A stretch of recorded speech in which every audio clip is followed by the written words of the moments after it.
Assalamualaikum warahmatullahi wabarakatuh. Posisi terisolasinya Purwakarta sebenarnya dibuka karena dibukanya jalan kereta api SDS. Ya. Jadi SDS itu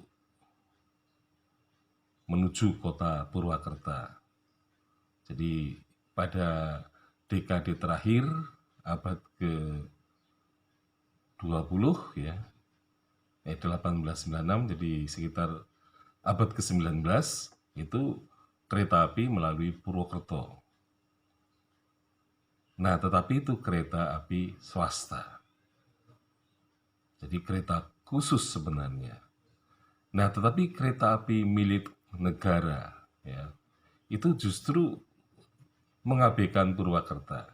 Kita lihat bahwa sejak awal kereta api SS ya milik negara itu justru ya dibangun dari arah barat dan arah timur.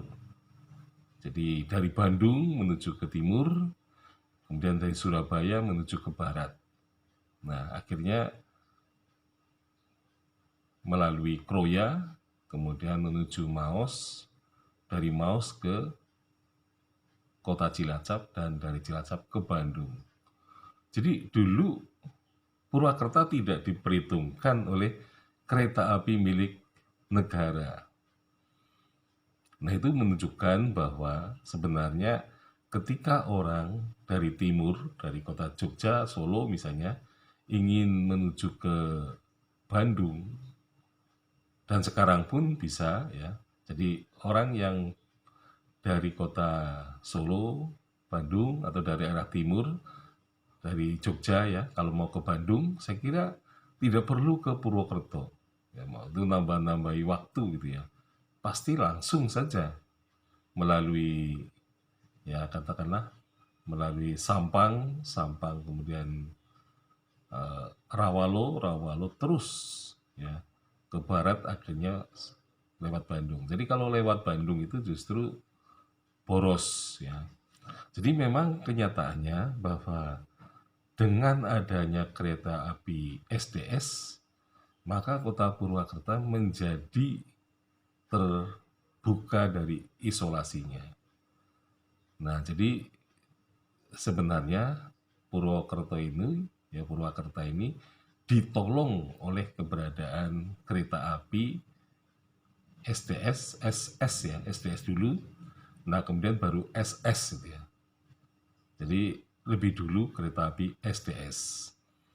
Itu pun sebenarnya kereta api SDS itu sudah menyalahi rencananya ya. Jadi mestinya kan yang namanya kereta api SDS itu benar-benar melalui sepanjang Sungai Serayu gitu kan. Tapi yang terjadi malah lewat ya Padikraja, kemudian berjalan ke arah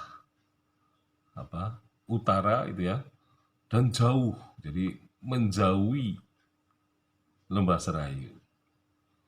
Jadi sebenarnya itu tidak layak disebut SDS ya, kereta api Lembah Serayu, karena tidak menyusuri Sungai Serayu seperti yang dimaksudkan. Nah, jadinya kan mestinya dari Mandirancan ke timur itu jalannya datar ya. Sebenarnya tidak akan banyak masalah misalnya membuat kereta api ke sana. Tetapi justru ketika menyeberang Sungai Serayu ke utara, itu yang kemudian menimbulkan masalah. Dan juga saya kira pembangunannya akan lebih boros ya, karena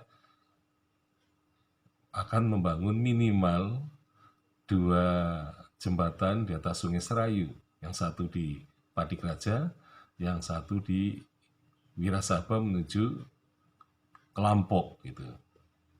Jadi itu boros, belum nanti melewati jembatan-jembatan kecil seperti di Kali Pelus misalnya di Sokaraja, kemudian Kali Kelawing di beberapa desa di Purbalingga itu ya, dan itulah tentu biaya akan lebih mahal dengan keberadaan itu. Nah, apalagi jalan-jalan yang rel kereta api itu dibangun, ternyata itu merupakan jalan-jalan sepi, gitu ya. Jadi ternyata pembangunan kereta api tidak menyebabkan munculnya kota-kota kecil sepanjang jalan rel itu. Ya, jadi tetapi sampai kereta api itu dinonaktifkan, itu masih menjadi desa dan bahkan seperti jalur Banjarsari menuju Wirasaba, itu bisa dikatakan rel kereta api di kanan kirinya itu tidak terbentuk ya kota atau desa itu ya, bahkan itu merupakan tanah kosong tanpa manusia. Jadi itu merupakan wilayah yang kosong sebenarnya, dan hal itu tentu saja ya tidak tepat pembangunannya ya. Dan ternyata kereta api ini tidak membawa tebu gitu ya. Jadi yang membawa angkutan tebu itu adalah pakai lori. Jadi ternyata bahwa perkebunan tebu di Banyumas itu, di Purbalingga itu ada jalur lorinya menuju ke Kalibagor, kemudian kalau di kota Purwokerto menuju pabrik gula Kalibagor. Jadi sebenarnya adanya SDS ini tidak melahirkan kota-kota baru di sepanjang jalan rel kereta api, kecuali memang dari Kelampok ke timur itu lebih berkembang di sana. Nah, tapi selebihnya ketika memasuki arah utara Sungai Serayu justru bisa dikatakan itu merupakan tempat-tempat yang sepi sebenarnya. Dan itu sepertinya merupakan bangunan rel yang agak mubazir ya.